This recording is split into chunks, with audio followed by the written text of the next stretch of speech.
بسم اللہ الرحمن الرحیم۔ السلام علیکم۔ پلیز چینل کو ضرور سبسکرائب کریں۔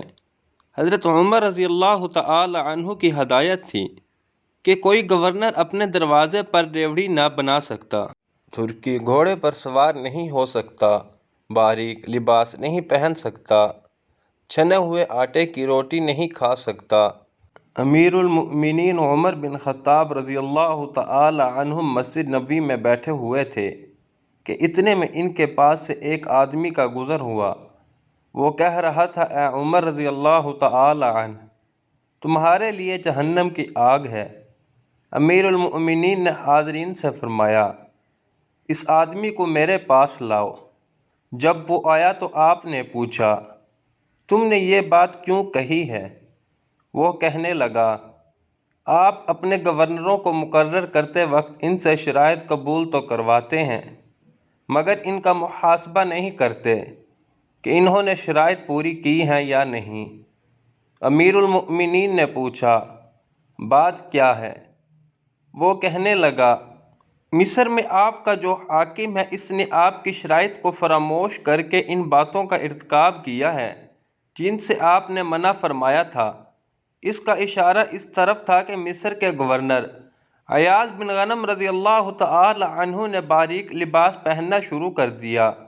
یہ خبر سننے کے بعد امیر المؤمنین نے قبیلہ انصار کے 2 آدمیوں کو بغرض تفتیش مصر روانہ کیا اور ان سے فرمایا، تم دونوں مصر جاؤ اور حاکم کے متعلق وہاں کے لوگوں سے استفسار کرو۔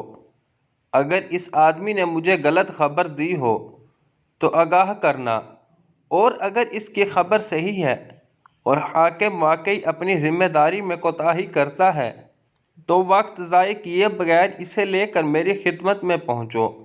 دونوں انصاری امیر المؤمنین کے حکم کی تعمیل میں مصر روانہ ہوئے۔ وہاں پہنچ کر حاکم مصر کے متعلق حقیقت جاننی چاہیے۔ انہیں وہاں وہی خبر ملی جیسے اس شخص نے امیر المؤمنین سے شکایت کی تھی۔ چنانچہ ان دونوں نے حاکم کے گھر پر پہنچ کر دروازے پر دستک دی اور اندر آنے کی اجازت طلب کی۔ دربان نے جواب دیا، آج حاکم سے ملنے کی اجازت نہیں ہے۔ دونوں انصاریوں نے کہا، حاکم کو ہمارے سامنے ضرور نکلنا پڑے گا، ورنہ ہم ابھی اسی کا دروازہ جلا دیں گے۔ اتنے میں ایک انصاری جلدی سے آگ کا شعلہ بھی لے کر آ گیا۔ دربان اندر داخل ہوا اور حاکم مصر کو اس کی خبر دی۔ حاکم گھر سے باہر نکلا تو ان دونوں نے کہا، ہم امیر المؤمنین کا پیغام لے کر آئے ہیں، تمہیں ہمارے ساتھ چلنا ہوگا۔ حاکم نے کہا، میری ایک ضرورت ہے، تھوڑی دیر کے لیے مہلت دو تاکہ تیاری کر لوں۔ انہوں نے کہا، امیر المؤمنین نے ہمیں حکم دیا ہے کہ تمہیں ایک پل کی بھی مہلت نہ دی جائے۔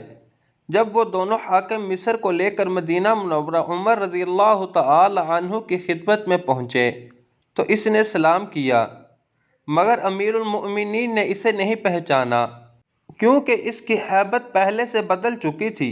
وہ مصر کا حاکم بن کر جانے سے قبل گندمی رنگ کا انسان تھا، مگر جب مصر کی سرسبزی و شادابی اس کو راس آئی تو وہ گورا چٹا اور بھاری بھرکم انسان بن چکا تھا۔ اس لیے امیر المؤمنین نے بڑے تعجب سے پوچھا، تم کون ہو؟ اس نے عرض کیا، میں عیاض بن غنم رضی اللہ تعالی عنہ ہوں، جس کو آپ نے مصر کا حاکم مقرر کیا تھا۔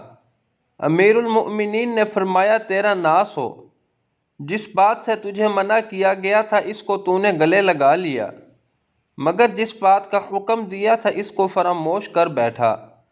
حضرت عمر رضی اللہ تعالی عنہ نے عیاض بن غنم رضی اللہ تعالی عنہ سے فرمایا کہ اچھا، اب تجھے لوگوں پر حکمرانی کا شوق آ گیا ہے، تم نے حکمرانی کو لذت کا ذریعہ بنا لیا۔ فرمایا کہ جناب گورنر یہ کرتا اتاریں اور بکری کے بالوں کا بنا ہوا جبہ پہنیں۔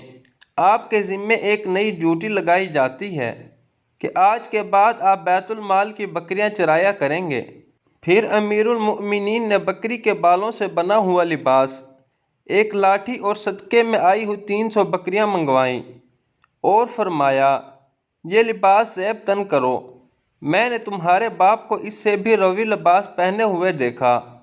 یہ لاٹھی اٹھاؤ جو تمہارے باپ کی لاٹھی سے کہیں بہتر ہے، اور فلاں چراگاہ میں جا کر ان بکریوں کو چراؤ۔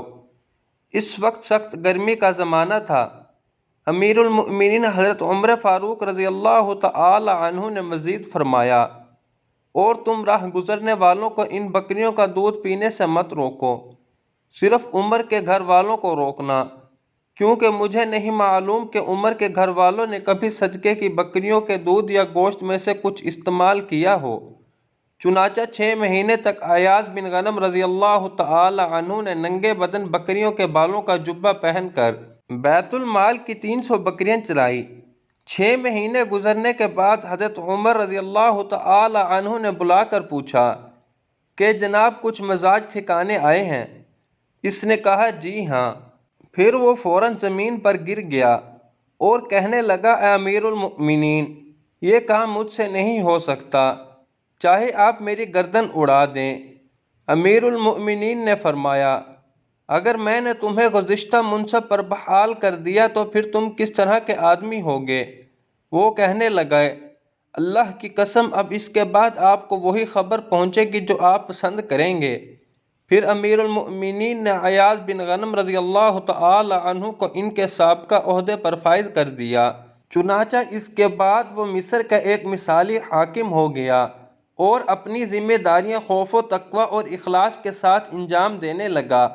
ابی ابن الحدید دعا ہے کہ اللہ تعالی ہم سب کو اپنے حفظ و ایمان میں رکھے اور اللہ تعالی ہم سب کا حامی و ناصر ہو، آمین یا رب العالمین۔